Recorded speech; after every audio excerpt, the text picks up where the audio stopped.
কোন একটা মডিউল আমরা শুরু করতে যাচ্ছি। আমি একটু দেখাই আপনাদের।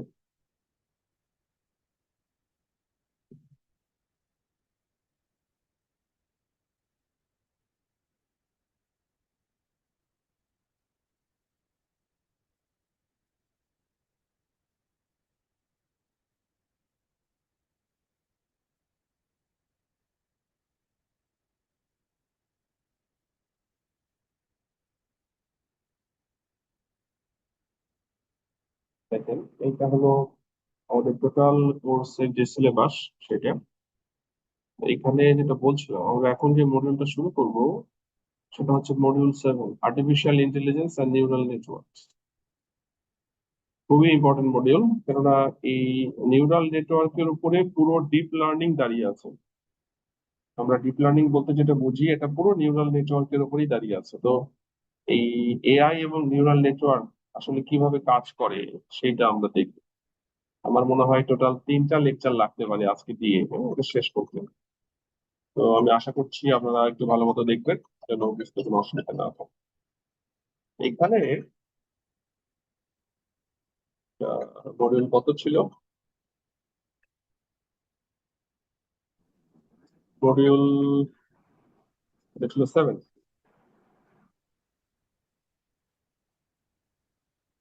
মডিউল এটা।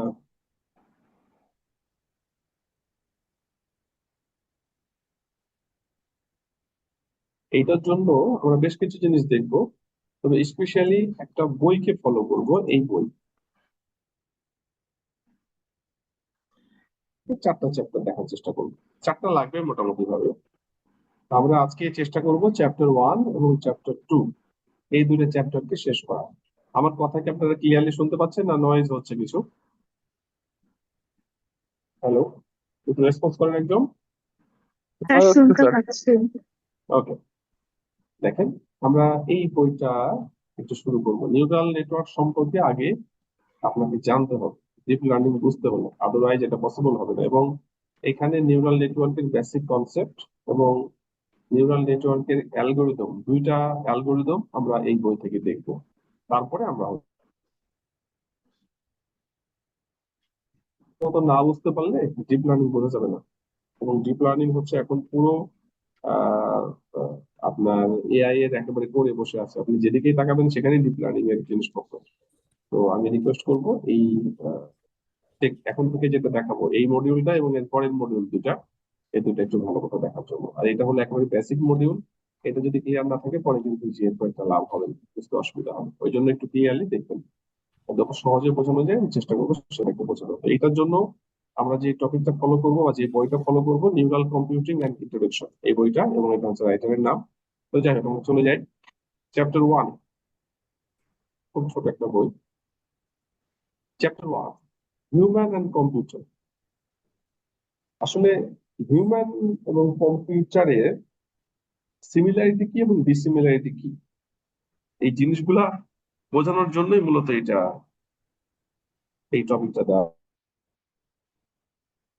হয়েছে। তো আপনার যদি বলা হয় যে হিউম্যানের পাওয়ার বেশি না কম্পিউটারের পাওয়ার বেশি, মানে কাজ করার দক্ষতার ক্ষেত্রে, আপনি কি বলবেন? বলেন তো দেখি, একজন বলেন। স্যার হিউম্যানের পাওয়ার বেশি। কি করে বললেন এটা? স্যার আমরাই তো স্যার কম্পিউটার বানাইছি স্যার। না, এটা কোনো লজিক না। এটা কোনো লজিক না। কেউ কাজ করার কাজ করার পারফরমেন্স অনুযায়ী স্যার কম্পিউটারে পাওয়ার বেশি, বেশি দক্ষতা বেশি, কিন্তু মানে যদি মানে ওভারঅল চিন্তা করি তাহলে মানুষের এটা দক্ষতা বেশি। এটা এটা আসলে টেকনিক্যাল অ্যান্সার হলো না। আচ্ছা আচ্ছা। আর কেউ? আচ্ছা, দেখেন, আসলে আমরা দুইটা শব্দ বা দুইটা সেন্টেন্স নিয়েই পরিচিত। এখন অনেক ক্ষেত্রে এটা বলতে শুনেছি যে 100টা হিউম্যানের থেকে একটা কম্পিউটার বেশি কাজ করতে পারে। আবার কোনো ক্ষেত্রে 100টা কম্পিউটার থেকেও হিউম্যানের ব্রেন বেশি পাওয়ারফুল। দুটাই তো সত্য নাকি? দুটাই শুনেছি আমরা, কিন্তু কেন দুইটা সত্য আমাকে বলতে পারবেন?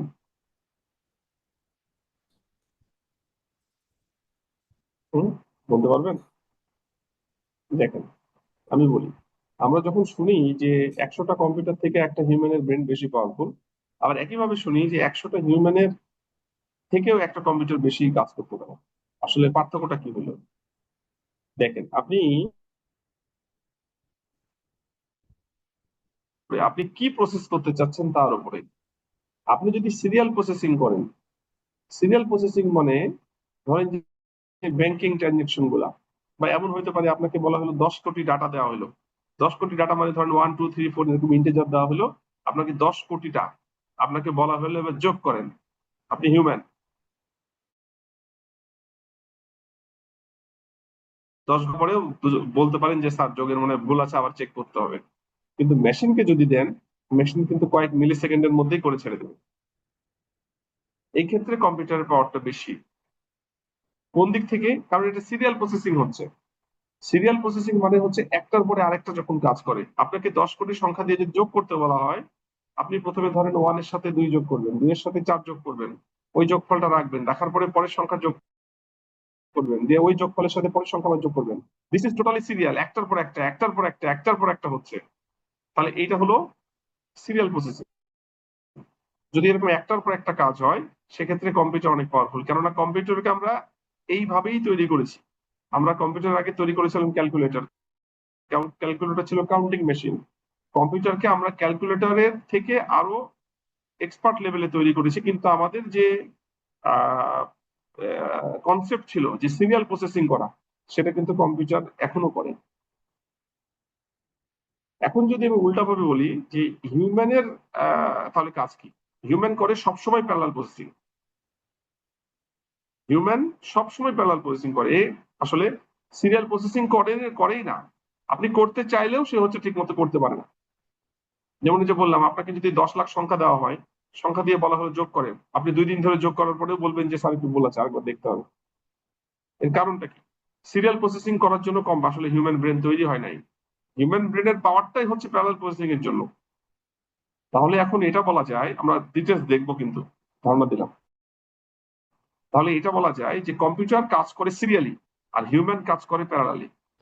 আপনারা একটু সিনসিয়ারলি জিনিসগুলো দেখেন, এটা কিন্তু খুব ইম্পর্টেন্ট মডিউল। যতগুলো মডিউল দেখিয়েছি, এখন থেকে যেটা শুরু হচ্ছে, এখন থেকে ডিপ লার্নিং পর্যন্ত, এই মডিউলটা এবং এর পরের মডিউল, এই দুটো মডিউল খুব ইম্পর্টেন্ট। এই মডিউল বুঝতে না পারলে কিন্তু পরের মডিউলে কাজ করতে খুব প্রবলেম হবে, বোঝাটা কঠিন হবে। ঠিক আছে, আর্কিটেকচারটা বোঝা যাবে না। কোনো ক্ষেত্রে কম্পিউটার পাওয়ারফুল, কোনো ক্ষেত্রে হিউম্যান পাওয়ারফুল। আসলে কম্পিউটার পাওয়ারফুল সে সকল জায়গায় যে সকল জায়গায় সিরিয়াল প্রসেসিং হয়, হিউম্যান পাওয়ারফুল সে সকল জায়গায় যেখানে প্যারালাল প্রসেসিং হয়। কম্পিউটার কি প্যারালাল প্রসেসিং করতে পারে না? কোশ্চেন আসতে পারে। হিউম্যান কি সিরিয়াল প্রসেসিং করতে পারে না? প্রবলেম হচ্ছে কম্পিউটার তৈরি করা হয়েছে সিরিয়াল প্রসেসিং করার জন্য, আর হিউম্যান তৈরি করা হচ্ছে প্যারালাল প্রসেসিং করার জন্য। গড এভাবেই হিউম্যানের ব্রেন তৈরি করে দিয়েছে। আমি আপনাদের যদি কিছু ধারণা দিই কম্পিউটার সম্পর্কে, কম্পিউটারের মাইক্রো প্রসেসর সম্পর্কে কারো ধারণা আছে? আমাদের যারা সিএসসি তে তাদের মাইক্রো প্রসেসরের কোর্স পড়াই, তো যাই হোক একটু বলি। সেটা হলো, আমরা যখন বাজারে কম্পিউটার কিনতে যাই, তখন আমরা একটা প্রসেসর কিনে নিয়ে আসি, তাই না? কম্পিউটারের সাথে একটা প্রসেসর কিনে নিয়ে আসি। আমরা যতই বলি কোয়াড কোর, কোর i9 মানে কি আপনার 9টা প্রসেসর? না, ওখানে কিছু কোর থাকে। কোর মানে হচ্ছে একসাথে একাধিক কাজ করতে পারে। এখন ধরেন কোর i9, এখানে 9টা কোর নাই, 9টা কোরের থেকে কম কোর আছে। ধরে নিলাম যদি 9টা কোর থাকে, মানে 9টা প্রসেসরও যদি একসাথে কাজ করে, আপনার একটা কাজ 9 জন মিলে করছে মাত্র, তাই তো? ধরে নিলাম যে প্যারালাল প্রসেসিং করছে 9টা কম্পিউটার মিলে, আপনি বলতে পারেন এটা প্যারালাল প্রসেসিং করছে। কিন্তু হিউম্যান ব্রেনের মধ্যে, আমি দেখাই আপনাকে,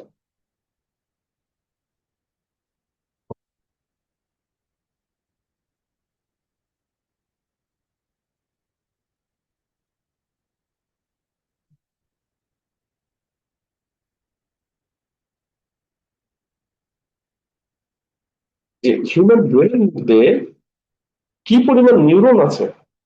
এই নিউরনের সংখ্যা হচ্ছে 10 to the power 10 সংখ্যক, মানে 100 কোটি নিউরন। এই হিউম্যান ব্রেনের মধ্যে নিউরনের সংখ্যা হচ্ছে 100 কোটি। সেখানে, এবং প্রত্যেকটা নিউরন আলাদা আলাদা ভাবে কাজ করতে পারে। এইখানে আপনার যেটা আমরা দেখছি, যদি কোর i9ও হয়, সেই ক্ষেত্রে কাজ করছে, কোথায় ছিল, সেখানে কোরাই 9ও যদি হয়, সেখানে কাজ করছে আপনার সিরিয়ালি 9টা কোর যদি আলাদা আলাদা ভাবে কাজ করে, তাহলে প্যারালাল প্রসেসিং করছে মাত্র 9 জন। কিন্তু হিউম্যান ব্রেনের 100 কোটি নিউরন, এখানে নাম্বার অফ নিউরনের সংখ্যা হচ্ছে 100 কোটি। এবং আমরা যদি নিউরনের একটা ফিগার দেখি, দেখেন এইটা হচ্ছে একটা নিউরন, এটা একটা নিউরন। এরকম 100 কোটি নিউরন হিউম্যানের ব্রেনের মধ্যে আছে, অ্যাপ্রক্সিমেটলি 100 কোটি। এবং এক একটা নিউরন এক একটা মাইক্রোপ্রসেসরের সাথে কম্পারেবল।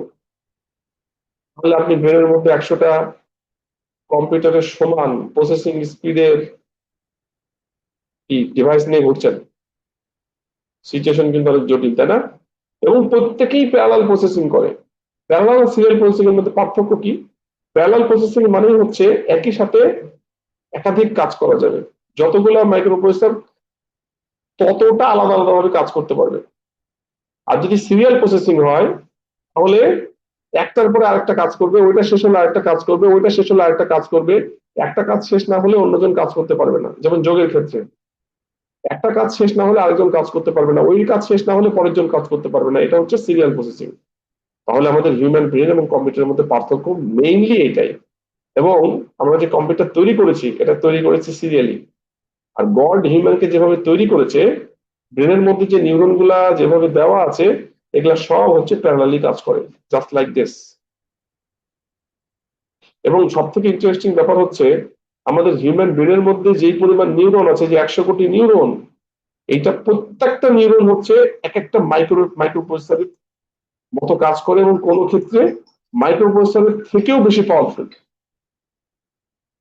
এই কারণেই আসলে হিউম্যান যে কাজগুলো করতে পারে মেশিন করতে পারে না, মেশিন যে কাজগুলো করতে পারে হিউম্যান ঠিক মতো করতে পারে না। বোঝা গেল? কেননা মেশিন কাজ করে সিরিয়ালি, হিউম্যান কাজ করে হচ্ছে প্যারালালি। এখন তাহলে যেই কাজ সিরিয়ালি করতে ভালো হবে, আউটপুট ভালো পাওয়া যাবে, সেটা মেশিন দিয়ে করা ভালো। আর যেটা হচ্ছে প্যারালালি করলে আউটপুট ভালো পাওয়া যাবে, সেগুলা হিউম্যান দিয়ে করা ভালো, তাই তো? এটাই কিন্তু নর্মাল কনসেপ্ট। আপনাকে বলতে পারেন যে হচ্ছে সিরিয়াল কাজ কোনগুলা আর প্যারালাল কাজ কোনগুলা। সিরিয়াল কাজ হচ্ছে যত ধরনের আমরা যোগ বিয়োগ গুণ ভাগ এগুলা করি, সেগুলা সবই কিন্তু সিরিয়ালি কাজ হয়। একটা হলে আরেকটা শুরু হবে, একটা শেষ হলে আরেকটা শুরু হবে, এই কাজগুলো কিন্তু সিরিয়ালের মধ্যে পড়ে। প্যারালাল কাজ, প্যারালাল কাজ হচ্ছে রিকগনিশন হতে পারে একটা এক্সাম্পল। যেমন আপনি এই পর্যন্ত আপনাকে বলা হলো আপনি কতগুলো হিউম্যানকে চিনেন, আপনি খাতায় প্লট করতে শুরু করলেন, দেখলেন যে আপনি 10,000 পার্সনকে চিনেন। তাহলে 10,000 পার্সনের ফেস, তাদের মুভমেন্ট, তাদের কথা বলার স্টাইল, তাদের অনেক কিছুই, আসলে অনেক প্যারামিটার, অনেক ডাইমেনশন, সবাইকে আপনি চিনেন। এখন কোন একজন পার্সনকে আপনার সামনে নিয়ে আসা হলো, এসে বলা হলো এই পার্সনটা তুমি যাদেরকে চেনো তার সাথে কার থেকে কার মতো সব থেকে রিলেটেড, কার মতো, তখন আপনি কিন্তু আপনার ব্রেন কিন্তু ম্যাচ করে বলে দেবে এর মতো। দিস ওয়ার্ক ইজ প্যারালাল, এটা সিরিয়াল নয়। ঠিক আছে? এই কাজগুলা হিউম্যান ভালো পারে। যেমন ধরেন যে ছোটবেলায় আপনি দাঁড়িয়ে আছেন, আপনার বাবা হয়তো আসছে 1 কিলোমিটার দূর থেকে, আপনি ফেস কিচ্ছু দেখতে পাচ্ছেন না, কিন্তু হয়তো তার হাঁটার স্টাইল দেখে আপনি বুঝতে পারছেন যে আপনার বাবা আসছে। অন্য অনেকেই আসছে, আপনি কিন্তু কিছু বলছেন না, আপনার বাবা যখন আসছে আপনি কিন্তু হাঁটার স্টাইল দেখে বুঝতে পারছেন যে আপনার বাবা। এটা গেল একটা। সেকেন্ড আরেকটা এক্সাম্পল দিই। ধরেন যে আপনি স্কুলে পড়াশোনা করেছেন আপনার ফ্রেন্ডের সাথে, সেই ধরেন 5 পর্যন্ত। আপনি শহরে চলে আসছেন, হয়তো ওদিকেই ছিল। এরপরে রাস্তায় হয়তো এমন হতে পারে যে আপনার সামনে একজন লোক হেঁটে যাচ্ছে, আপনার হঠাৎ করে মনে হচ্ছে এটা হচ্ছে আমার সেই ফ্রেন্ডের মতো হাঁটা। আপনি যে তার হাত ধরলেন, সেটা হতে পারে আপনার ওই ফ্রেন্ড অথবা না। কিন্তু আপনার ব্রেন কিন্তু অটোমেটিকলি, আপনি চিন্তাও করেন নাই কোনো সময় যে হচ্ছে আমি এটা খুঁজবো। আপনার ব্রেনের হাঁটা, আপনার ফ্রেন্ডের হাঁটা কেমন সেটা কিন্তু আপনি চিন্তাও করেন নাই, কিন্তু আপনার ব্রেন কিন্তু অটোমেটিক্যালি সেটাকে জাজ করছে এবং আপনাকে বলছে। এই যে কাজগুলা, এগুলা সবই কিন্তু হিউম্যান করে তার প্যারালাল প্রসেসিং এর কারণে, তার প্যারালাল প্রসেসিং এর ক্যাপাবিলিটির কারণে। তো এইটা হচ্ছে হিউম্যানের পাওয়ার, এবং এইটাই হচ্ছে আসলে প্যারালাল প্রসেসিং করার আউটপুট। তো কম্পিউটার কাজ করে সিরিয়ালি, হিউম্যান কাজ করে প্যারালালি। এবং এই কাজের প্রথমে হচ্ছে স্ট্রাকচার, ব্রেনের যে স্ট্রাকচার, এটা পুরোটাই প্যারালাল স্ট্রাকচার। আর কম্পিউটার যে স্ট্রাকচার আমরা বানিয়েছি সেটা পুরোটাই সিরিয়াল। তো এই কাজের যে ধরন, সেই ধরন অনুসারে যেই কাজগুলা যার জন্য প্রযোজ্য সেই কাজ ভালো করে। সিরিয়াল কাজ হলে কম্পিউটার ভালো করে, প্যারাল কাজ হলে হিউম্যান ভালো করে। এখন কথা হচ্ছে, যেই কাজ হিউম্যান পারে সেটাকে আমরা মেশিন দিয়ে করাবো না? যেমন কথা হলো যে এখানে কিন্তু এই জিনিসগুলো লেখা আছে, আপনারা দেখবেন। হ্যাঁ, কথা হচ্ছে যে আমরা যদি এমন করতে চাই যে হিউম্যানের মতো করে মেশিন তৈরি করতে চাই, that means you can say that it is robot. রোবটের কাজ কি? রোবটের কাজ কিন্তু দেখতে একটা মানুষের মতো হয়ে গেলে রোবট হয়ে গেল তা কিন্তু না। মেশিন আর রোবটের মধ্যে কিন্তু পার্থক্য আছে। মেশিন মানে হচ্ছে আপনি ওকে যা বলেছেন সেটাই করছে, এর বাইরে কিছু করার তার ক্ষমতা নাই। ঠিক আছে?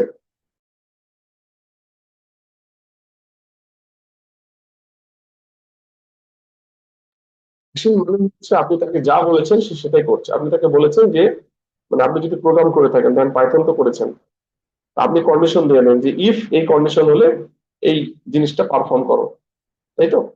ওর বাইরে যাওয়ার কিন্তু কোনো অপশন নাই। যদি এই ধরনের কোনো প্রোগ্রাম লেখা থাকে যে আপনি যা বলে দিয়েছেন লার্নিং এর সময়, আসলে তো লার্নিং নাই। আপনি আপনার কাছে যে ইনপুটটা এসেছে, আপনার ইনপুটটা যা তার উপরে বেস করে একটা রেজাল্ট দিতে, সেটা হলো কম্পিউটার করে। এর বাইরে যাওয়ার সুযোগ নাই। এটা হলো মেশিন, মেশিনের কাজ। হিউম্যান কি করে? হিউম্যান হচ্ছে, দেখেন, আপনাকে হয়তো বাসা থেকে শিখিয়ে দিয়েছে যে তুমি এই কাজটাই করবা, এরকম ইনপুট আসলে আপনি দেখলেন যে ইনপুটটা ওইরকম না, একটু ডিফারেন্ট, তাই বলে কি আপনি রেসপন্স করবেন না? অবশ্যই রেসপন্স করি আমরা, তাই না? এবং আমরা হিউম্যান প্রতিনিয়ত কিন্তু নতুন নতুন চ্যালেঞ্জের মুখোমুখি হই। আমাদের যে কাজগুলো একইভাবে কিন্তু কোনো কিছু আসে না, সবকিছু একটু ডিফারেন্ট হইতে আসে।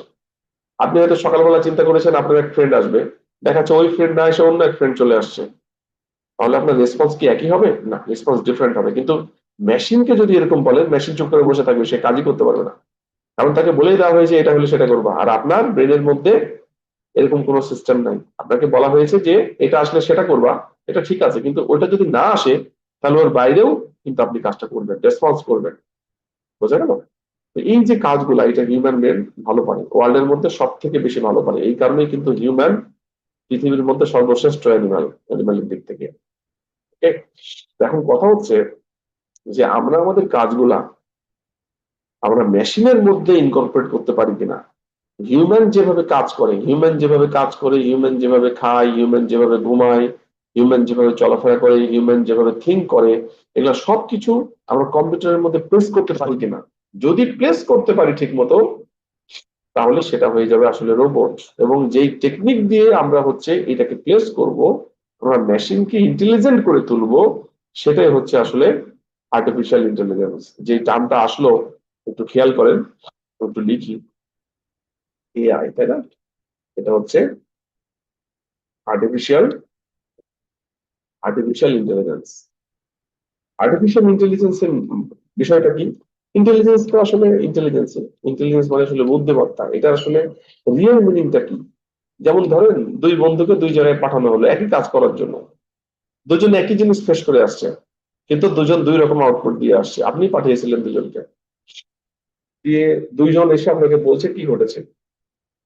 তো আপনি দেখলেন যে একজনের আসলে কোনো কিছুই করতে পারে নাই, আরেকজন একই সিচুয়েশন একই কন্ডিশন, আরেকজন বেশ কিছু কাজ করে আসছে ক্রিটিক্যাল সিচুয়েশনেও।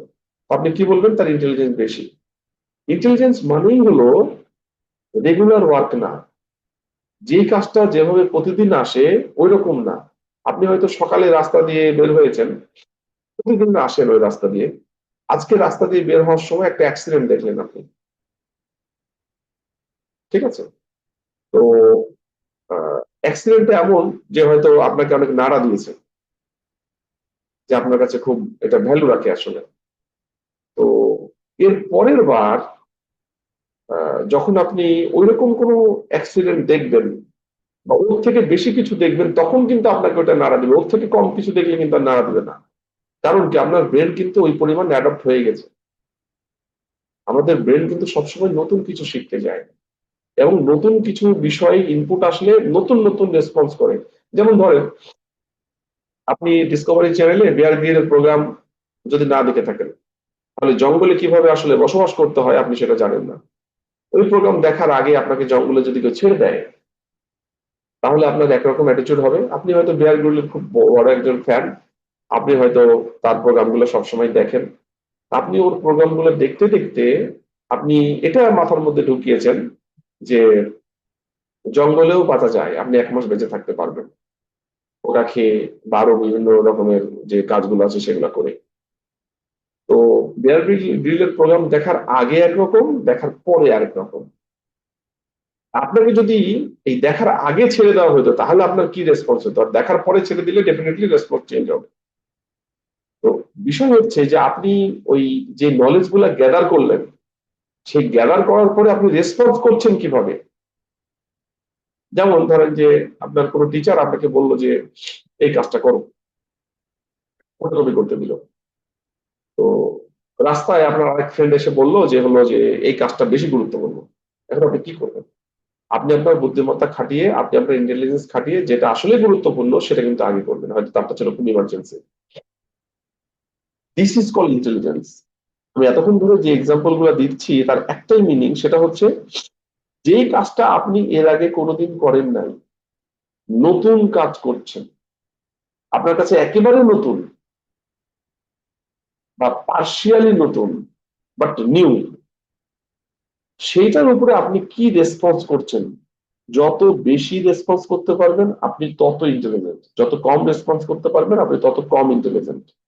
ইন্টেলিজেন্স মানেই হচ্ছে নতুন কোনো ইনপুটের উপরে আপনি রেসপন্স করছেন কেমন ভাবে। যেমন আমরা মেশিন লার্নিং এ যে কাজটুকু করলাম, আমাদের দেখেন আমাদের পুরো ডেটা সেটকে আমরা প্রথমে 2 ভাগে ভাগ করেছিলাম, একটা হচ্ছে লার্নিং আর একটা হচ্ছে টেস্টিং। এই টেস্টিং এর অংশ কি কোনো সময় লার্ন করানো হয়েছিল? না, আমাদের লার্ন করানো হয়েছিল ট্রেনিং এর পার্টটুকু। টেস্টের পার্ট পুরা নতুন, এখানে কোনো হাতই দেওয়া হয়নি। তাহলে এই নতুন ডাটার উপরে কিন্তু আমরা একটা এমএল অ্যালগোরিদম আমরা ডেভেলপ করছি, হচ্ছে পুরাতন ডাটার উপরে আমরা এই মডেলটা ডেভেলপ করে এটা কিন্তু আমরা সেভ করে রাখলাম। This is called knowledge. এই নলেজের ওপরে বা নলেজকে বেস করে আমরা নতুন ইনপুট, পুরো আনসেন ইনপুট, নিউ ইনপুট, এর উপরে এখন হচ্ছে এই নতুন ডাটার উপরে নলেজকে অ্যাপ্লাই করে দেখছি যে এটা রেজাল্টটা কেমন আসে। This is intelligence. মানে এমএল অ্যালগোরিদম সবসময় নতুন নতুন জিনিসের উপরে কাজ করে। তো এইটা হলো ইন্টেলিজেন্স, যেটা আগে কোনো সময় আপনি করেন নাই, আপনার কাছে নতুন, তার উপরে আপনি রেসপন্স কিভাবে করছেন। তো আমরা হিউম্যান যারা, আমরা কিন্তু আসলে যে ইন্টেলিজেন্সটা প্রোভাইড করি এটা হলো গড গিফটেড বা গড থেকে প্রাপ্ত বা জেনেটিক্যালি প্রাপ্ত, যেটাই বলেন না কেন, সেটা হচ্ছে রিয়েল ইন্টেলিজেন্স। আমরা হিউম্যান ব্রেন যেটা ইউজ করি সেটা রিয়েল ইন্টেলিজেন্স। তাহলে আর্টিফিশিয়াল ইন্টেলিজেন্স কি? আমরা যে মেশিন বা কম্পিউটার, এর উপরে যে ইন্টেলিজেন্সটা প্রোভাইড করব সেইটাকে বলা হচ্ছে আর্টিফিশিয়াল ইন্টেলিজেন্স। মানে আমরা যেটা প্রোভাইড করি বা আমরা যেটা দিই, হিউম্যান যেটা ইন্টেলিজেন্স দেয় সেটা গড গিফটেড, এটা একেবারে গড থেকেই প্রাপ্ত, নেচার থেকে প্রাপ্ত, এটাকে বলা হচ্ছে ইন্টেলিজেন্স। আর হিউম্যানরা মেশিনের মধ্যে যে ইন্টেলিজেন্স দেয় এটা আর্টিফিশিয়াল, এই জন্য এটাকে বলা হচ্ছে আর্টিফিশিয়াল ইন্টেলিজেন্স। আমরা মেশিনের মধ্যে হিউম্যানের মতো করে ইন্টেলিজেন্স প্রোভাইড করতে চাচ্ছি। হিউম্যান কেন? ওয়ার্ল্ডের মধ্যে হিউম্যান হচ্ছে সব থেকে ইন্টেলিজেন্ট। আমরা মেশিনের মধ্যে যদি ইন্টেলিজেন্স দিতে চাই, মেশিনকে যদি ইন্টেলিজেন্ট করে তুলতে চাই, তাহলে হিউম্যানের মতো করে করে তোলাই ভালো, তাহলে সর্বোচ্চ ইন্টেলিজেন্স আমরা পাবো। This is called AI. বোঝা গেল? বলেন এতক্ষণ পর্যন্ত যা বললাম এইটার মধ্যে আপনাদের কোনো কোয়েরি আছে? কোনো কোয়েরি, না স্যার। কোনো অবজারভেশন আছে? কোনো অবজারভেশন আপনাদের এটার উপরে?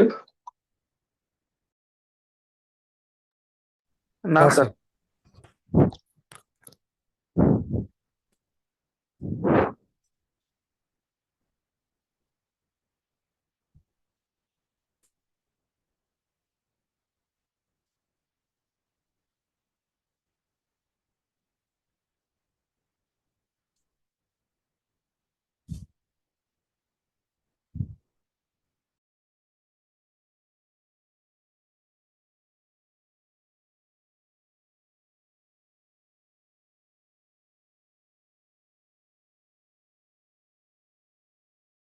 তো যেটা বলছিলাম, দেখেন আমরা হিউম্যানের মতো করে মেশিনে ইন্টেলিজেন্স দিতে চাই, এবং এটাই হচ্ছে এআই, আর্টিফিশিয়ালি ইন্টেলিজেন্স প্রোভাইড করতে চাচ্ছি। এই ইন্টেলিজেন্সটা আর্টিফিশিয়ালি প্রোভাইড করার জন্যই এটা হচ্ছে আর্টিফিশিয়াল ইন্টেলিজেন্স।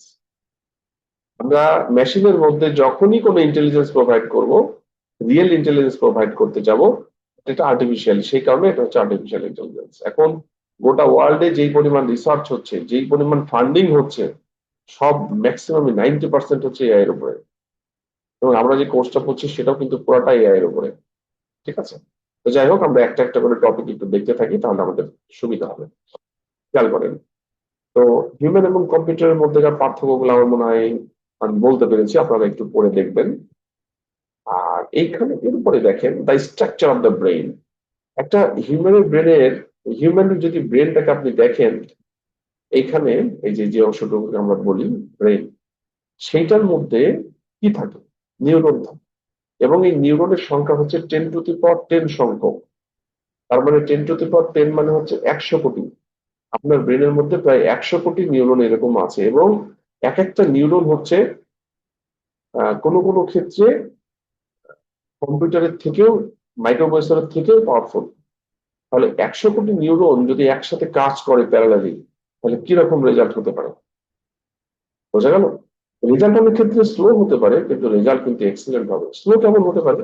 যেমন ধরেন যে আপনাকে একটা কোশ্চেন করা হলো কোনো একটা ভাইবা বোর্ডে, আপনি আপনি জানেন যে আপনি কোশ্চেনের অ্যান্সার পারেন, কিন্তু ওই সময় আপনার মাথায় আসছে না, আপনি খুব বিরক্ত হলেন, আপনি আর ওটাকে চিন্তা করেন নাই।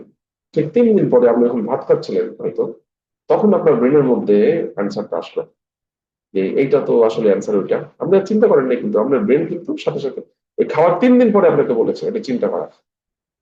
আপনার ব্রেন কিন্তু এটাকে ইনপুট আকারে নিয়েছে, এবং সে কিন্তু রেসপন্স করলো এই 2 থেকে 3 দিন পর। তো স্লো হতে পারে, একসাথে 100 কোটি নিউরন কাজ করছে, এবং সেই ক্ষেত্রে এটা স্লো হতে পারে।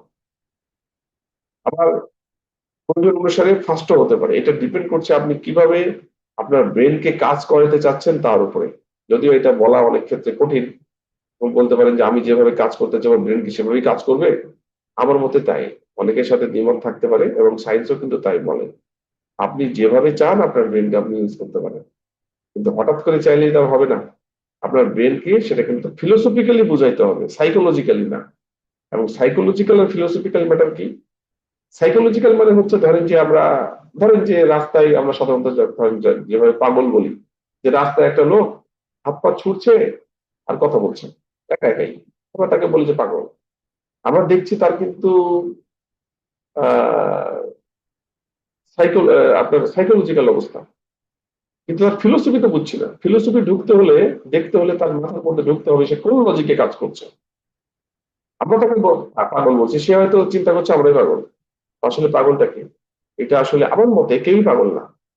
ফিলোসফি দিয়ে ও কাজ করছে, ও সাইকোলজিক্যাল অ্যাটিটিউড গুলা দেখছে, আর আমরা দেখছি যে সে ওরকম করছে, কারণ আমাদের ফিলোসফিতে আমরা চিন্তা করছি। আসলে আপনাকে এটা বুঝতে হলে যেটা করতে হবে, ফিলোসফিক্যাল থট দেখতে হবে ও কোন ফিলোসফির উপরে কাজ করছে। সে হয়তো জীবনে এত খারাপ জিনিস দেখেছে যে ওর জন্য ওটাই ঠিক ছিল, সে যেটা হাত পা নড়াচ্ছে। আমরা হয়তো এটা দেখি নাই, ওই জন্য হয়তো ওটা করছে না। এটা ডিপেন্ড করছে যে কার ফিলোসফিক্যাল অবস্থা কি, কে কিভাবে চিন্তা করে। যেমন ধরেন যে দুই ফ্রেন্ড, একজন হয়তো খুব সৎ, আরেকজন হচ্ছে অসৎ। দুজনের ফিলোসফি কিন্তু ডিফারেন্ট। যে সৎ সে খারাপের মধ্যে ভালো জিনিস দেখে, আর যে অসৎ সে ভালোর মধ্যেও খারাপ জিনিস দেখে। এখন দুজন রাস্তা দিয়ে যাচ্ছে, এখন দুইজন একই ঘটনা দেখলো, দেখতে একই, দুজনকে আলাদা করে ডাকা হলো, ডেকে জিজ্ঞেস করা হলো তুমি কি দেখলা, তুমি কি দেখলা। দুইজন দুই রকম এলিভেট করছে। তো এইটা আসলে আসলে বিষয়টা কি? বিষয় হচ্ছে ফিলোসফির বিষয়। তো হিউম্যান কিভাবে চিন্তা করে, হিউম্যানের থটটা কি, হিউম্যানের ফিলোসফিটা কি, এটা আমাদেরকে বুঝতে হবে। এবং এটা বুঝতে হলে হিউম্যানের ব্রেনের মধ্যে যে নিউরন গুলো আছে, নিউরন তো একটা স্ট্রাকচার, তাই না? এটা ফিজিক্যাল স্ট্রাকচার, আমরা তো এটা দেখতেই পাই। আমরা হচ্ছে যদি একটা হিউম্যানের ব্রেনটাকে ওপেন করি, নিউরনের স্ট্রাকচার গুলা কিভাবে নিউরন একটার সাথে একটা লেগে আছে সেটা কিন্তু আমরা দেখতে পাই। This is hardware. আমরা যদি ঠিক একইভাবে একটা কম্পিউটারের ক্যাসিং খুলে আমরা মাদারবোর্ড থেকে একটা যদি মাইক্রোপ্রসেসরকে বের করে নিয়ে আসি, আমরা তো দেখতেই পাবো এটা মাইক্রোপ্রসেসর, কিন্তু মাইক্রোপ্রসেসরের মধ্যে কি প্রোগ্রাম দেওয়া আছে সেটা আমরা যেহেতু নিজেরাই প্রোগ্রাম লিখেছি, প্রোগ্রামটা দেখতে পাই, তাই না? আমরা বুঝতে পারবো যে আমরা কম্পিউটারে সেই সব কোডটা দেখতে পারবো, এবং কোন লজিক ইউজ করা হচ্ছে, কোন কন্ডিশনে কি করবে কম্পিউটার, মাইক্রোপ্রসেসর কি করবে, সেটা কিন্তু আমরা বুঝতে পারি। বা আমরা তো জানি সেটা, আমরা যেহেতু তৈরি করেছি। কিন্তু হিউম্যানকে তৈরি করেছে কিন্তু গড। ফিজিক্যাল স্ট্রাকচার দেখতে পাচ্ছি, কিন্তু এই ফিজিক্যাল স্ট্রাকচারের মধ্যে কোন কোন অ্যালগোরিদম কিভাবে কাজ করছে আমরা কিন্তু জানি না, এবং আজ পর্যন্ত এটা জানিও না, জানা সম্ভবও না। এই জায়গায় হচ্ছে সব থেকে বড় ল্যাগিংস। এবং এই কারণেই আপনার এখনো যদি আমাদের কোনো ডিসকভারি চ্যানেলে বা কোনো টিভিতে একটা রোবট যদি খুব ভালো পারফর্ম করে, আমরা কিন্তু মহা খুশি। কিন্তু এই যে আর্টিফিশিয়াল ইন্টেলিজেন্সের যে কনসেপ্ট, নিউরাল নেটওয়ার্কের যে কনসেপ্ট, এটা প্রায় 100 বছর আগের। এতদিন পরে এসে সেটা ডেভেলপ হচ্ছে। একদিন বসেছিল না, রিসার্চ কিন্তু চলছিলই। বড় সমস্যাটা কি আমি অলরেডি বলেছি। একটা তৈরি করেছে হিউম্যান, আর একটা তৈরি করেছে গড। গড তৈরি করেছে হিউম্যানকে, এবং হিউম্যান তৈরি করেছে মেশিনকে। তো হিউম্যান যখন মেশিনকে তৈরি করে, হার্ডওয়্যার আমরা তো জানি, এর মধ্যে কি লজিক দেওয়া আছে সেটা কিন্তু হিউম্যান জানে, কি করলে কি হবে হিউম্যান জানে। কিন্তু হিউম্যানের যে ব্রেনের যে স্ট্রাকচার, এই স্ট্রাকচার আমরা দেখতে পাই। হিউম্যানের ব্রেন খুললে আমরা দেখতে পাবো স্ট্রাকচারটা কেমন, কিন্তু এর মধ্যে লজিক গুলো কিভাবে কাজ করে, লজিক গুলো কিভাবে কাজ করে, কি হলে কি ঘটবে, 100 কোটি নিউরন আপনার প্রত্যেকটা কাজে রেসপন্স করছে, এর অ্যালগোরিদমটা কি, এটা তো গড আমাদেরকে বলে দেয় নাই। আপনি যখন মাইক্রোপ্রসেসর বাজার থেকে কিনে নিয়ে আসেন, যখন প্রোগ্রাম চালাচ্ছেন, তখন লজিক কি কিনে নিয়ে আসেন নাকি? লজিক তো সফট কোড। তো হিউম্যান যখন গড যখন হিউম্যানকে তৈরি করেছে, ফিজিক্যাল জিনিস দিয়ে দিয়েছে, ওর মধ্যে কি লজিক আছে সেটা তো বলে নাই, আর আমরা জানিও না। এবং প্রবলেম হচ্ছে আমরা যেহেতু জানি না, সেহেতু আমরা কি করি, আমরা যেহেতু জানি না, সেহেতু হিউম্যান ব্রেন কিভাবে কাজ করে, কিভাবে খায়, কিভাবে ঘুমায়, কিভাবে রেসপন্স করে, কিভাবে অ্যাটিটিউড করে, এগুলা দেখে এইগুলার মতো করে অ্যালগরিদম তৈরি করে আমরা মেশিনে ইনকর্পোরেট করি। এই জন্যই এটাকে বলা হচ্ছে আর্টিফিশিয়াল, নট রিয়েল। আমরা যদি হিউম্যান ব্রেনের একেবারে ফুল অ্যালগরিদম যদি গভর্নমেন্টকে দিয়ে দিত, যে এই নাও হচ্ছে অ্যালগরিদম তোমার ব্রেনের মধ্যে দেওয়া আছে, যেমন দেখেন অ্যালগরিদম জানেন না কি কারণে বলছি। আজকে আপনি হয়তো এমন একটা কাজ করে বসবেন, কাজ করার পরে আপনি চিন্তা করবেন যে এই কাজটা আমার দ্বারা কি করে হলো, হয়তো নাকি সমস্যা কি হয়েছে, আমার অ্যালগরিদম তো আমি নিজেই জানি না, শুধু গড জানে যে অ্যালগরিদমটা কি আছে আমার ব্রেনের মধ্যে। তাহলে এই অ্যালগরিদম না দিলে তো রিয়েলটা পাওয়া যাবে না। আমরা যে বলছি আমাদের ইন্টেলিজেন্সটা হচ্ছে pure intelligence, natural intelligence, real intelligence, এটা অ্যালগরিদমটা আমরা যদি জানতে পারতাম, তাহলে এই অ্যালগরিদমটা আমরা পুরাটা আমরা মেশিনের মধ্যে দিতে পারতাম। কিন্তু অ্যালগরিদম আমরা না জানার কারণে, এই অ্যালগরিদমটা না জানার কারণে আমরা মেশিনে কিন্তু দিতে পারি না। কিন্তু তারপরেও আমাদের রিসার্চ থেমে নেয়। আমরা মেশিনে কি দিচ্ছি, হিউম্যান যেভাবে কাজ করে, হিউম্যান যেভাবে কাজ মানে পুরো জিনিসগুলা থিঙ্কিং করে, ওগুলা কেমন হতে পারে ওগুলা চিন্তা করছি, করে করে আমরা তার মতো করে লজিক তৈরি করে আমরা মেশিনের মধ্যে দিচ্ছি। এই কারণেই আমরা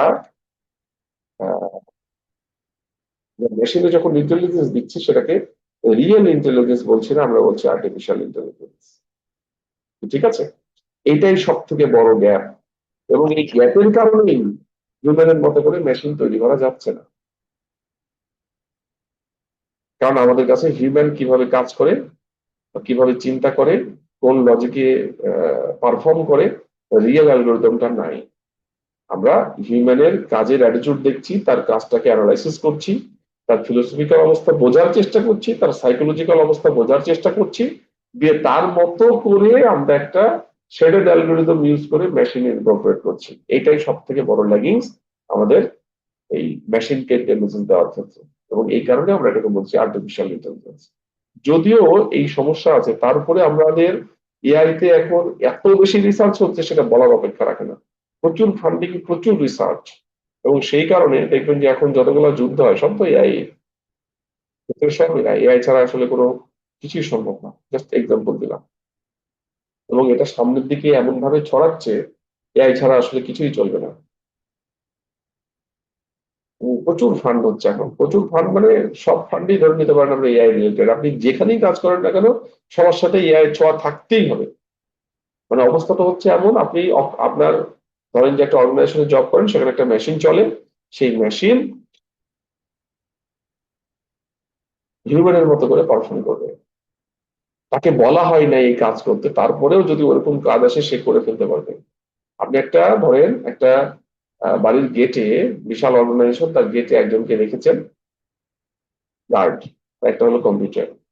কম্পিউটার যদি রাখেন, কম্পিউটার কিন্তু একবারে এক্সাক্ট ডিসিশন দেবে যে এই পার্সন হলে চিনতে দিবা, ঢুকতে দিবা, নাহলে ঢুকতে দিবা না। কিন্তু যদি গার্ডকে রাখেন, সে কিন্তু এক্সাক্ট পার্সনকে তো দিবেই, সাথে যদি ওরকম ইমার্জেন্সি কেস হয় তাকেও কিন্তু ঢুকতে দিবে। ধরেন ওই অর্গানাইজেশনের এমডি কোনো কারণে উনি হয়তো এসেছে, হয়তো গাড়ি নিয়ে আসে নাই, বা তার ফেসে বেশ কিছু চেঞ্জ হয়েছে, হয়তো কোথাও অ্যাক্সিডেন্ট করে মাথা ফাটিয়ে ব্যান্ডেজ করে চলে আসছে। মেশিন তো তাকে ঢুকতে দিবে না, তাকে চিনতেও পারবে না, ঢুকতেও দিবে না, ধরেন ফেস রিকগনিশন করা আছে। কিন্তু যদি ওখানে গার্ড থাকে, গার্ড কিন্তু তার আরো বিভিন্ন প্যারামিটার এক্সামিন করে সে চিনতে পারবে এবং বলবে যে স্যার আপনি ভেতরে যান। তো এই যে সফট স্কিল গুলা, এটা কিন্তু হিউম্যান ব্রেনের মধ্যে আছে, মেশিনের মধ্যে নাই। এইগুলাও ইনকর্পোরেট করার চেষ্টা চলছে। ঠিক আছে, বুঝতেই পারছেন এখন যতগুলা এই যে, এখন তো সব যুদ্ধ শুরু হয়ে গেছে চারদিকে, তারা সবগুলোই কিন্তু এআই রিলেটেড, একটাও এআই ছাড়া কিছু নাই।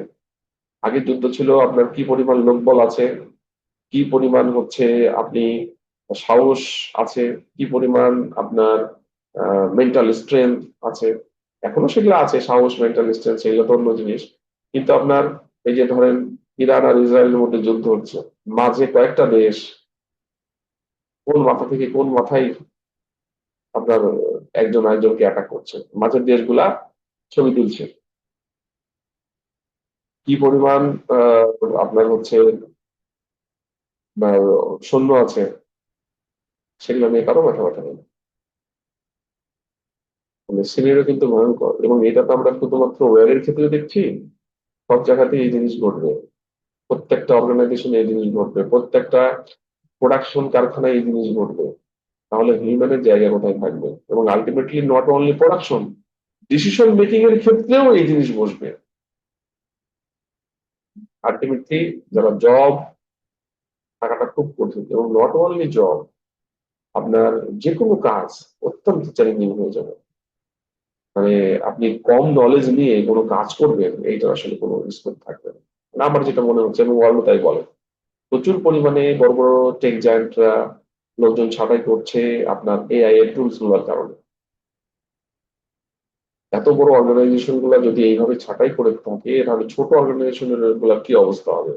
অনেক সফটওয়্যার কোম্পানি তাদের নিউ রিক্রুটমেন্ট বন্ধ করে দিয়েছে। কেন বন্ধ করে দিয়েছে? এই কারণে যে নতুন রিক্রুটমেন্ট যাদেরকে করে, তারা তো সাধারণত কোডিং করে, ধরেন সিএসসি বা আইটি ফিল্ডে। কোড করার জন্য তো লোকের দরকার নেই। আপনি যে এলএলএম গুলো আছে, আপনার গ্রক আছে, চ্যাট জিপিটি আছে, এই ধরনের যে এলএলএম গুলো আছে, আপনি যদি তাকে ঠিক মতো প্রম্পট করে তাকে বলেন, সে কিন্তু আপনার কোড করে দিবে। সেদিন আমার এক ছাত্র আসছিল, সে বলছে যে ও মাস্টার্স করতে আসছে হঠাৎ করে। আমি বলছি কি ব্যাপার, তুমি একদিন পর? তো সে বলছে যে স্যার, এআই এর কাজ আসলে করতে হবে, তাছাড়া কম মার্কেটে টিকে থাকা এটা টোটালি অসম্ভব। আমি ওর কাছ থেকে আরো জানতে চাইলাম, সে বলছে যে আমার কোম্পানিতে, ওর কোম্পানি বেশ বড়, আমাদের গোটা বাংলাদেশের মধ্যে 4-5টা প্রতিষ্ঠান আছে এবং প্রায় 200+ এমপ্লয়। তো সে বলছে যে আহ, 1 বছর থেকে ফ্রেশার রিক্রুটমেন্ট বন্ধ। আমি বললাম কাজ হচ্ছে কিভাবে? বলছে ফ্রেশার তো সাধারণত কোডিং এর কাজ করে, কোডিং আমরা হচ্ছে আমাদের ড্রপ দিয়ে সেটাকে করে ফেলি, তারপরে ফাইন টিউনিং গুলো আমাদের, আমরা যারা মিডিয়াম লেভেলে জব করি তারা ফাইন টিউনিংটা করে ফেলে। এবং বলছে রিসেন্টলি আমরা একটা প্রজেক্ট ডেভেলপ করলাম, সেটাতে আপনার হলো 85% কাজ টোটাল 100-এর মধ্যে আমরা গ্রক দিয়ে করিয়ে নিয়েছি, আর 15% হচ্ছে আমরা টিউন করেছি। আমি বললাম যে এই টিউন তো তোমরা যদি ভালো মতো প্রম্পটিং করতে পারতা তাহলে সে নিজেই করে দিতে পারতো। বলছে হ্যাঁ স্যার সেটাও পারতো। তো সে যেটা বলছে যে এটা যে আমরা করলাম এটাতে কিন্তু আমাদের সময় অনেক কম লেগেছে, ম্যান পাওয়ার অনেক কম লেগেছে, অনেক কম কস্টিং এ আমরা এটা করে ফেলেছি, অনেক কম। তুমি যদি যারা বায়ার তারা যদি জানে যে এত কম কষ্টে এরা প্রোডাক্ট তৈরি করছে তাহলে তো আমাদেরকে পরে আর টাকা দিবে না, এত টাকা দিবে না। চ্যালেঞ্জ কিন্তু অনেক। এক নম্বর তাদের চাকরি হারানোর ভয়, 2 নম্বর হচ্ছে অর্গানাইজেশন নিজেও চিন্তা করছে এত কম টাকা দিয়ে আমাদেরকে কাজ করতে হবে, কারণ সব জিনিস তো রেডি। আপনার খালি এক জায়গা থেকে আরেক জায়গায় কিভাবে নিয়ে কাজ করা যায় সেই জিনিসগুলো তুলে মার্চ করে দিতে পারলেই আপনি ভালো কাজ করতে পারবেন, বাট আপনার নলেজ কিন্তু ওই লেভেলের থাকতে হবে। এখন সে বলছে যে এআই এর কাজ আমাকে জানতে হবে, আদারওয়াইজ কিন্তু এটা আমাদের পক্ষে সম্ভব হচ্ছে না। এটা হলো একটা বাংলাদেশের একটা প্রতিষ্ঠানের কথা বললাম। আমি তো বললাম যে অন্য প্রতিষ্ঠানগুলোর কি অবস্থা। বলছে স্যার যারা মোটামুটি চিন্তা করে যে তারা মার্কেটে টিকে থাকতে চায়, মানে সবার অবস্থা একই। বুঝতে পারছেন মনে হয়। তো বিষয়গুলো হচ্ছে যে দেখেন মানে কি অবস্থা আসছে যে আমরা হচ্ছে আহ যদি ওইভাবে কোনো ইন্টেলিজেন্ট ডিভাইস তৈরি করে রাখতে পারি তাহলে কি অবস্থা হবে। আমরা যা চাবো সে কিন্তু আমাকে তাই দেবে, আমি চাইতে পারলেই হলো। আর যে এলএলএম গুলো এখন মার্কেটে আছে সেগুলো তো নতুন একেবারে। এগুলা যখন এক্সপিরিয়েন্সড হয়ে যাবে, যখন এটা এক্সপার্ট সিস্টেমের দিকে চলে যাবে, 5 বছর পরে এগুলার মধ্যে যেই পরিমাণ নলেজ থাকবে তখন আপনি কি পরিমাণ এখান থেকে আউটপুট পাবেন সেটা চিন্তার বাইরে। তা আমাকে যদি কাজ করতে হয়, আমাকে যদি মার্কেটে টিকে থাকতে হয়, তাহলে এই টুলস গুলা ইউজ করেই কিন্তু আমাকে কাজ করে টিকে থাকতে হবে। এবং এই যে বললাম যে একটা প্রজেক্টের 85% কাজ কোডিং রিলেটেড কাজ সব তারা গ্রক দিয়ে মুহূর্তের মধ্যেই করে নিয়েছে। কি করেছে আমাকে সেটাও বললো যে স্যার আমরা ফ্রন্ট এন্ড কেমন হবে সেটা আমরা প্রম্পট দিয়ে তার কাছ থেকে ফ্রন্ট এন্ডটা তৈরি করে নিয়েছি, মানে জিওআই তৈরি করে নিয়ে এবার বলেছি এই ফ্রন্ট এন্ডের জন্য আমাদের হচ্ছে এই টুলস এর জন্য আমাকে কোড লিখে দাও। আমরা ইন্ডিভিজুয়ালি তাকে যখন বলেছি সে আমাদেরকে আস্তে আস্তে করে কোড লিখে দিয়েছে এবং সেগুলো কিন্তু আমরা ফ্রন্ট এন্ড ব্যাক এন্ড দুইটাই পেয়ে গেছি। কিছু ক্ষেত্রে আমরা টিউন করেছি, ফটো কিন্তু গ্রক ইউজ করে করলাম। এটা তো ইনিশিয়াল লেভেলে আছে আমরা, এবং এখানে যে খুব বেশি ইন্টেলিজেন্স আছে তাও কিন্তু না, মোটামুটি লেভেলের। তো আসলে এটা কেন, এটার একটাই কাজ, সেটা হচ্ছে আমরা হিউম্যানের মতো করে ইন্টেলিজেন্স দিতে যাচ্ছি। এর আগেও কিন্তু আমি আপনাদেরকে যে জিনিসগুলো দেখিয়েছি, ট্র্যাডিশনাল মেশিন লার্নিং এর যে অ্যালগোরিদম 15-16টার মতো অ্যালগোরিদম দেখিয়েছি সবগুলোর ভেতরে ঢুকে, সেই অ্যালগোরিদম আর এখানে নিউরাল নেটওয়ার্কের অ্যালগোরিদমের মধ্যে একটা বিশাল ফারাক আছে। সেই ফারাকগুলো হচ্ছে দেখেন আমরা ইন্টেলিজেন্স দিচ্ছি হিউম্যানের মতো করে। হিউম্যান হচ্ছে ওয়ার্ল্ডের মধ্যে সব থেকে বেশি ইন্টেলিজেন্ট অ্যানিমাল। হিউম্যানের ব্রেন যেমন তার মতো স্ট্রাকচার তৈরি করছি এবং হিউম্যানের ব্রেন যেভাবে কাজ করতে পারে তার ধারণা করে আমরা কিন্তু মেশিনে ইন্টেলিজেন্স দিচ্ছি। এটা নিউরাল নেটওয়ার্ক করে। নিউরাল নেটওয়ার্ক মানেই হলো হিউম্যানের এই ব্রেনের, বললাম না 100 কোটি নিউরন আছে, এবং নিউরন গুলা সব মিলিয়ে কিন্তু ব্রেন। এবং 100 কোটি নিউরন, এই নিউরনের প্রত্যেকটার কাজ কিন্তু একই ধরনের, কিন্তু তারা ডিফারেন্ট জিনিস প্রসেস করে। তো এই আমরা যখন মেশিনে নিউরাল নেটওয়ার্ক দিয়ে অ্যালগরিদম ইমপ্লিমেন্ট করছি সেটা হিউম্যানের ব্রেন মতো করে করছি। এটা হচ্ছে নিউরাল নেটওয়ার্কের কাজ। নিউরাল নেটওয়ার্ক মানেই হচ্ছে হিউম্যানের এই ব্রেনের যে স্মলেস্ট পার্ট এটাকে বলা হচ্ছে নিউরন, বলা হয় নিউরাল। এইটার যে নেটওয়ার্ক, হিউম্যানের ব্রেনের যে নেটওয়ার্ক, এটা হচ্ছে নিউরনের নেটওয়ার্ক, মানে নিউরাল নেটওয়ার্ক। এটাই আমরা মেশিন ইনকর্পোরেট করছি জাস্ট লাইক হিউম্যান ব্রেন। কিন্তু আমরা ট্র্যাডিশনাল মেশিন লার্নিং এর ক্ষেত্রে এগুলা কিন্তু ধারে কাছেও নাই। আমরা অ্যালগরিদম সম্পূর্ণ এমনি এমনি ওখানে আসলে যখন যেটা দরকার হয়েছে আমরা করেছি, নিউরাল নেটওয়ার্কের মতো করে না, হিউম্যানের মতো করে না। ঠিক আছে, এই কারণে যদি ডেটা সেট বড় থাকে, হিউজ পরিমাণ ডেটা থাকে, তাহলে কিন্তু নিউরাল নেটওয়ার্কের মতো performance traditional machine learning algorithm পেরেই উঠবে না। বোঝা গেল? তো আমাদের এই জায়গাটায় হিউম্যান ব্রেনের যে স্ট্রাকচার সেটা এত পাওয়ারফুল এবং এর ভেতরে যে অ্যালগরিদম দেওয়া আছে এটা এত বেশি পাওয়ারফুল আসলে আসলে এটা বলার অপেক্ষা রাখে না যে কি পরিমাণ ইন্টেলিজেন্স প্রোভাইড করতে পারে, এবং এই ইন্টেলিজেন্সটাই আমরা মেশিনে দিতে চাই।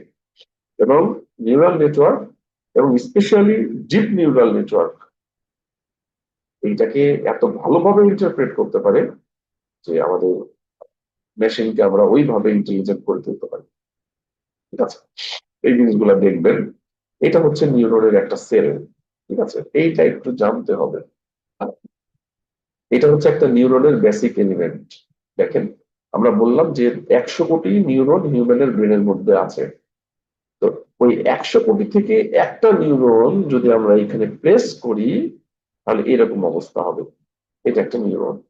এই নিউরনের এইটা হচ্ছে সেল, নিউরনের সেল বা বডি বা সোমা। এটাতে কিছু ইনপুট থাকে, এই ইনপুট গুলাকে বলা হচ্ছে ডেনড্রাইট। এটা হলো ডেনড্রাইট। ডেনড্রাইট মানে হচ্ছে যে এইটা, যেগুলো তাকে ইনপুট দিচ্ছে। তুমি একটা কোনো কিছু থেকে আউটপুট বের করতে হলে কিছু তো তাকে ইনপুট দিতে হবে, আউটপুট পাবেন, এবং প্রসেস করার পরে আউটপুট আসবে। তো এই ডেনড্রাইট গুলার থেকে ইনপুট আসে, তারপরে সেল বডি বা সোমা সেই ইনপুট গুলাকে প্রসেস করে একটা আউটপুট বের করে। এই আউটপুটটাকে বলা হচ্ছে অ্যাকশন, ইনপুট গুলাকে বলা হচ্ছে ডেনড্রাইট। এখন এখানে মজার ব্যাপার হলো, আমি বললাম 100 কোটি নিউরন, তাহলে একটা নিউরন তার একটা নিউরনের সাথে যুক্ত। এই নিউরনের যে আউটপুট অ্যাকশন, এটা তো কোনো একটা নিউরনের সাথে, এটা যদি নিউরনের বডি হয় তাহলে এই নিউরনের সাথে তো যুক্ত হয়েছে, তাই না? যুক্ত হয়ে এখান থেকে আউটপুট আসবে। এভাবেই কিন্তু সবগুলো সবার সাথে যুক্ত। 100 কোটি নিউরন প্রত্যেকের সাথে ডিরেক্টলি অথবা ইনডিরেক্টলি যুক্ত। এবং মজার ব্যাপার হচ্ছে, আমরা মনে করি হিউম্যান ব্রেনের মধ্যে নিউরন 100 কোটি ছোট একটা জায়গা। আপনি যদি এই ব্রেনটাকে জাস্ট ওপেন করে আপনি এই নিউরন গুলাকে এবং তার ডেনড্রাইট এবং অ্যাকশন গুলাকে আলাদা করেন, তাহলে 10 কিলোমিটার পর্যন্ত এরিয়া কভার করা সম্ভব। আমি কি বোঝাতে পারছি? দেখেন, আমি কিন্তু এই ছবিটা অনেকক্ষণ বের করে রেখেছিলাম। 10 কিলোমিটার পর্যন্ত এরিয়া কভার করা পসিবল। এটা হচ্ছে একটা নিউরনের ফিগার। এরকম 100 কোটি নিউরন এভাবে আপনার ব্রেনের মধ্যে আছে, এবং প্রত্যেকটা থেকে প্রত্যেকটা ইনফরমেশন ফ্লো করে। এখন একটা নিউরনের যে আউটপুট অ্যাকশন, সেটা অন্য নিউরনের জন্য ইনপুট। এখন এখানে দেখেন, আমি কিন্তু জোড়া লাগিয়ে দিয়েছি, এটা কিন্তু পুরাটা জোড়া হবে না, এটা পুরাটা জোড়া হবে না। এখানে কি ঘটবে, এটা হলো ডেনড্রাইট, এটা ডেনড্রাইট, আর এটা হচ্ছে এই নিউরনের অ্যাকশন। এখানে যুক্ত হওয়ার সময় এখানে একটা জাংশন থাকবে, এই যে এইটাকে বলা হচ্ছে সিন্যাপটিক জাংশন। যেমন দেখেন, এই নিউরনের ডেনড্রাইট দুইটা আসছে, এর সাথে কিন্তু বিভিন্ন নিউরন থেকে আউটপুট এসে যুক্ত হয়েছে। এটা হলো অ্যাকশন অন্য নিউরনের, এবং এইখানে যুক্ত হয়েছে, এটার নাম হচ্ছে সিন্যাপটিক জাংশন বা বলা হয় সিন্যাপস। এখানে কি হয়, মজার ব্যাপার হচ্ছে এটা কিন্তু পার্মানেন্ট কোনো জাংশন নয়, এটা প্রথম অবস্থায় খোলাই থাকে। এখান থেকে কি রকম আউটপুট আসছে তার উপরে বেস করে এটা যুক্ত হয়। আউটপুট যদি খুব বেশি হয় তাহলে এটা ভালোভাবে যুক্ত হবে এবং বেশি ইনফরমেশন ফ্লো করবে। আউটপুট যদি খারাপ হয়, বা খারাপ বলা ঠিক না, আউটপুট যদি কম আসে তাহলে এখানে এটা কম হবে এবং কম ইনফরমেশন ফ্লো করবে। যেমন ধরেন যে আপনাকে কোনো এক ফ্রেন্ড খুব এক্সাইটেড মুডে এসে বলছে যে এই কাজটা করতেই হবে, আপনি বায়াসড হলেন। বায়াসড হওয়া মানে কি, আপনি হচ্ছে, সে আপনাকে ইনপুট দিল, আপনার ব্রেনের নিউরন গুলা খুব টাইটলি অ্যাটাচড হইলো, এবং আপনি যে কাজগুলা করবেন সেই কাজগুলা খুব সিরিয়াসলি করবেন। আমার ফ্রেন্ড এসে একটা খুব সিম্পল কথা বললো যে এই কাজটা করলে হয়, না করলে হয়। আপনার কিন্তু এই সিনাপস গুলা খুব লুজলি কানেক্টেড হবে এবং কাজটা খুব হালকা ভাবে আপনি করবেন। এটাই ঘটে। তো ঘটনা কি ঘটে, এখানে কিন্তু আরো ডিটেলস দেওয়া আছে পরের ফিগারটাই দেখাই। এটাতে এইটা হলো অ্যাকশন, এটা একটা অন্য নিউরনের অ্যাকশন। ঠিক আছে, এইটা একটা অন্য নিউরনের অ্যাকশন, যেটা আউটপুট। আর এইটা হচ্ছে ডেনড্রাইট, যেটা এই অ্যাকশনটা ডেনড্রাইটের সাথে যুক্ত হচ্ছে এবং মাঝে এটা কিন্তু ফাঁকা থাকে। আমি বলছি এটা কিন্তু জাংশন, পুরোটাই জাংশন, সিনাপটিক জাংশন, মাঝের এই জায়গাটুকু ফাঁকা থাকে। এখান থেকে অ্যাকশনে আউটপুট আসছে। ওই যে বললাম যে আপনার ফ্রেন্ড আপনাকে খুব সিরিয়াসলি কথা বললো আর খুব হালকা ভাবে বললো। তো যদি সিরিয়াসলি বলে তাহলে এখান থেকে ইনপুট বেশি আসবে। ইনপুট বেশি আসলে এই অ্যাকশনের গায়ে সিন্যাপটিক ভেকল থাকে। ইনপুট যত বেশি আসবে এই সিন্যাপটিক ভেকল থেকে তত বেশি নিউরোট্রান্সমিটার রিলিজ হবে। ইনপুট যত কম আসবে তত এই সিন্যাপটিক ভেকল থেকে নিউরোট্রান্সমিটার কম রিলিজ হবে। যত বেশি রিলিজ হবে তত বেশি নিউরোট্রান্সমিটার ডেনড্রাইটের গায়ে যুক্ত হবে। এবং এখানে আসলে ডেনড্রাইটের এগুলা হচ্ছে হোল, ছিদ্র। এই নিউরোট্রান্সমিটার গুলো এর মধ্যে একটা একটা করে ঢুকতে থাকবে। যত বেশি ঢুকবে তত অ্যাটাচমেন্ট টাইট হবে। যত বেশি অ্যাটাচমেন্ট টাইট হবে তত বেশি ইনপুট এখান থেকে এখানে ফ্লো করে বের হয়ে যাবে। আর ইনপুট যদি এখানকার কম থাকে, সিন্যাপটিক ভেকল থেকে নিউরোট্রান্সমিটার কম রিলিজ হয়। নিউরোট্রান্সমিটার কম রিলিজ হলে এটা কেমিক্যাল, নিউরোট্রান্সমিটার কম রিলিজ হলে এই গেট গুলো দিয়ে কম ঢুকে আলটিমেটলি কানেকশন বেশি টাইট হয় না এবং ইনপুটও কম ফ্লো করে। তাহলে আপনি চিন্তা করেন, আপনি যখন কোনো জিনিস বা কোনো কাজ সিরিয়াসলি নেন তাহলে এই নিউরোট্রান্সমিটার গুলো কিভাবে কানেক্ট হয়, খুবই টাইটলি কানেক্ট হয় এবং আপনাকে কিন্তু যে আউটপুটটা আপনি প্রোভাইড করেন সেটা কিন্তু কি ক্ষেত্রে ওভারফিট হয়ে যায়, যেটা করার দরকার ছিল না এত বেশি। আর যখন আপনি হচ্ছে খুব লুজলি ইনপুট পান তাহলে এখান থেকে যে নিউরোট্রান্সমিটার গুলো রিলিজ হয় সেগুলো কিন্তু এর মধ্যে ঢোকে কম এবং এই কানেকশনটাও কিন্তু লুজলি টাইট হয় এবং এখান থেকে আউটপুটও কম ফ্লো করে। তাহলে কি হলো, আমরা যেভাবে চিন্তা করছি তার উপরে বেস করেই কিন্তু এটা লুজলি অথবা টাইটলি কানেক্টেড হচ্ছে এবং সেভাবে ইনফরমেশন অ্যাকশন থেকে ডেনড্রাইটে গিয়ে পরের দিকে ফ্লো করছে। এভাবে সব নিউরন গুলো যখন কাজ করে আউটপুটটা আসছে তখন কিন্তু আপনার আউটপুটটা ফোকাস করছে। ধরেন যে আপনি রাস্তা দিয়ে যাওয়ার সময় একটা জিনিস দেখলেন, তো এই জিনিসটা দেখার পর আপনার যে রিয়াকশন, সেই রিয়াকশনটা কিন্তু আপনার ব্রেনের সবগুলা নিউরনের আউটপুট। এই নিউরন গুলা টাইটলি অথবা লুজলি কানেক্ট হচ্ছে, একটা থেকে আরেকটার মধ্যে ইনফরমেশন যাচ্ছে, আরেকটা থেকে আরেকটার মধ্যে ইনফরমেশন যাচ্ছে, তারপরে আউটপুটটা বের হচ্ছে। তো এটা যে অনেক ক্ষেত্রেই দেরি হতে পারে সেটা মেনে নিতে হবে, কিছু করার নাই, বুঝতেই পারছেন 100 কোটি। এটা হচ্ছে কাজের প্রসিডিউর, যে কাজটা কিভাবে হচ্ছে সেটা, বা একটা নিউরন থেকে অন্য নিউরনে কিভাবে কাজ হচ্ছে এবং 100 কোটি নিউরন কিভাবে কাজ করছে সেটা। এটা হচ্ছে একটা সেলের বা একটা নিউরনের স্ট্রাকচার। নিউরনের মধ্যে ইনপুট যায়, প্রসেস করে আউটপুট বের করে। ঠিক জাস্ট লাইক দিস। ঠিক আছে, এ পর্যন্ত কোনো কোয়েরি? আমরা এই চ্যাপ্টারটা একটু সামারাইজ করি। সেটা হচ্ছে যে আমরা আজকে যেটা দেখলাম সেটা হচ্ছে প্রথমেই এআই কি, আর্টিফিশিয়াল ইন্টেলিজেন্স কি, হিউম্যান এবং কম্পিউটারের মধ্যে পার্থক্য কি, কম্পিউটারের মধ্যে কি আছে হিউম্যানের মধ্যে নাই, হিউম্যানের মধ্যে কি আছে কম্পিউটারের মধ্যে নাই, এবং হিউম্যানকে যদি আমরা কম্পিউটারের মতো, কম্পিউটারকে যদি হিউম্যানের মতো করে তৈরি করতে যাই তাহলে কি করতে হবে এবং লিমিটেশনসটা কোথায়। আমাদের আসলে হিউম্যান ব্রেনের মধ্যে যে লজিক গুলা দেওয়া আছে সেই লজিক গুলা কিন্তু আমরা জানি না। তো মেশিন কিন্তু আমরা সেভাবে তৈরি করতে পারছি না। তো আমরা হিউম্যান যেভাবে কাজ করে, যেভাবে খায়, যেভাবে ঘুমায়, সেইগুলাকে আমরা অ্যালগোরিদমের মতো করে নিয়ে আমরা কম্পিউটারে ইনপুট করার চেষ্টা করছি। এটা একটা বড় ল্যাগিংস ইন্টেলিজেন্স দেওয়ার ক্ষেত্রে। এবং এইটা হচ্ছে এআই, মানে আর্টিফিশিয়াল ইন্টেলিজেন্স। আমরা আর্টিফিশিয়ালি ইন্টেলিজেন্স প্রোভাইড করছি মেশিনের মধ্যে, দিস ইজ এআই। ওকে, তো আমরা এই কোর্সে যা কিছু পড়ছি, বিশেষ করে এমএল থেকে শুরু করে সবকিছুই আসলে এআই এর মধ্যে পড়ে। এখন আমাদের ট্র্যাডিশনাল মেশিন লার্নিং অ্যালগরিদম বা নিউরাল নেটওয়ার্কের অ্যালগরিদমের মধ্যে পার্থক্য কি? ট্র্যাডিশনাল মেশিন লার্নিং অ্যালগরিদম আর নিউরাল নেটওয়ার্কের অ্যালগরিদমের মধ্যে পার্থক্য তো এটাই বললাম যে নিউরাল নেটওয়ার্ক আসলে হিউম্যান ব্রেন যেভাবে কাজ করে, হিউম্যান ব্রেনের নিউরন গুলো যেভাবে সাজানো আছে ঠিক একই ওয়েতে সাজানো থাকবে এবং আমরা সেভাবে কাজ করার চেষ্টা করব।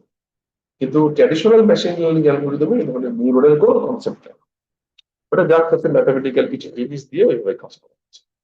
এবং এই কারণে আপনার নিউরাল নেটওয়ার্ক বা ডিপ লার্নিং এর পারফরমেন্স হিউজ ভালো compared with traditional machine learning algorithm. এখন সবাই সেই কারণে ডিপ লার্নিং এর দিকে ঝুঁকছে, তবে ডিপ লার্নিং এর কিছু রেস্ট্রিকশন আছে, সেটা হলো আসলে আপনার হিউজ পরিমাণ ডাটা এখানে দিতে পারলে খুব ভালো। এই আমরা যখন ডিপ লার্নিং যখন বুঝবো, আসলে নিউরাল নেটওয়ার্কের অ্যালগরিদম যদি আপনি বোঝেন, একই কনসেপ্ট ডিপ লার্নিং এর মধ্যে যাবে, জিনিস এক, বেসিক জিনিস এক। তারপর সেই জিনিসগুলো দেখবো, তারপরে আমরা হিউম্যান ব্রেনের যে স্ট্রাকচার, সেই স্ট্রাকচার গুলো কিভাবে কাজ করে বা কিভাবে সাজানো থাকে সেগুলো আমরা কিছুটা বললাম। একটা নিউরনের স্ট্রাকচার বললাম, এখানে একটা নিউরনের যে ইনপুট, সেই ইনপুটের মধ্যে একটা আরেকটা নিউরনের আউটপুট কিভাবে এসে যুক্ত হয়, সেই সিন্যাপটিক জাংশন কিভাবে কাজ করে সেগুলো নিয়ে আমরা কথাবার্তা বলেছি। আমরা যেটা বলছি এটা কিন্তু আসলে পার্মানেন্ট কোনো কানেকশন নয়, এটা টেম্পোরারি কেমিক্যাল জাংশন বলা হয়। এইটার অ্যাকশন থেকে কি পরিমাণ আউটপুট আসছে তার উপরে বেস করে এই জাংশনটা অ্যাক্টিভেট হবে। যদি জাংশনটা আপনার খুব ভালোভাবে লাগানো থাকে, মানে সরি, যদি আমরা অ্যাকশন থেকে বেশি ইনপুট প্রোভাইড করে, তাহলে জাংশনটা বেশি অ্যাটাচ হয়, আর কম ইনপুট প্রোভাইড করলে কম অ্যাটাচমেন্ট আসবে, আলটিমেটলি ইনফরমেশন কম বা বেশি এভাবেই ফ্লো করবে। এইখানে একটা কথা বলছে, এখানে the organization of the brain, এখানে একটা এক্সাম্পল দেওয়া আছে একটা ডগের ক্ষেত্রে। হিউম্যান ক্ষেত্রে তো আসলে করা যাবে না। ডগের ক্ষেত্রে যেটা হয়েছে যে তার ব্রেনের যে একেবারে উপরের দিককার অংশ, সেটাকে বলা হচ্ছে তার, এবং ওপরের এবং লার্জেস্ট পার্ট, এটাকে বলা হচ্ছে সেরিব্রাল হেমিস্ফিয়ার। এবং নামগুলো হয়তো শুনেছেন আপনারা। সেরিব্রাল হেমিস্ফিয়ার একটা লেয়ার স্ট্রাকচার, একটার পর আরেকটা স্ট্রাকচার সাজানো থাকে, ঠিক আছে। এর সব থেকে যে কমপ্লেক্স স্ট্রাকচারটা থাকে সেটাকে বলা হচ্ছে সেরিব্রাল কর্টেক্স। এই সেরিব্রাল কর্টেক্স এর মধ্যে নিউরনের ইন্টার কানেক্টিভিটি, মানে বেশি বেশি নিউরনের মধ্যে কানেক্টিভিটি করা আছে সব থেকে বেশি।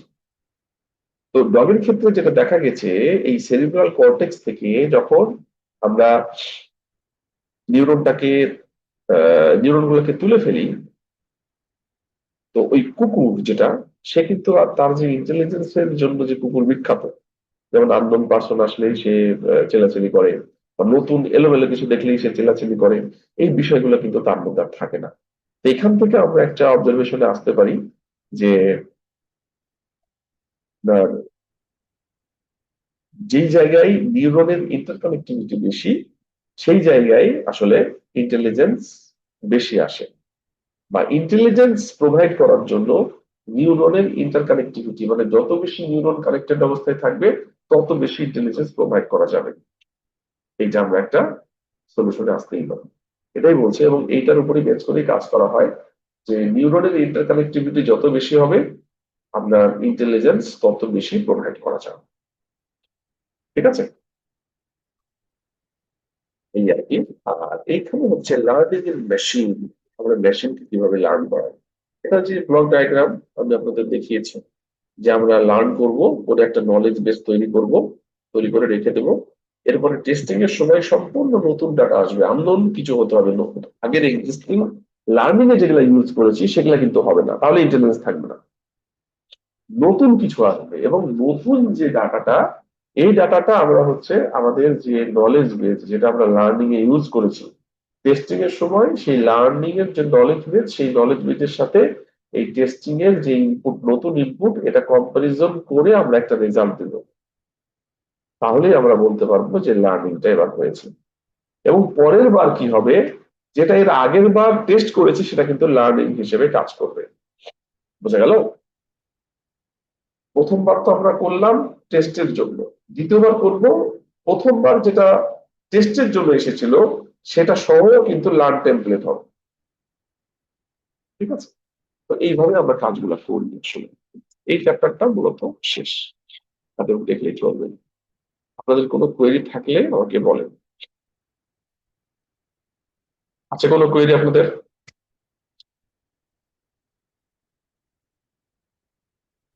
না স্যার।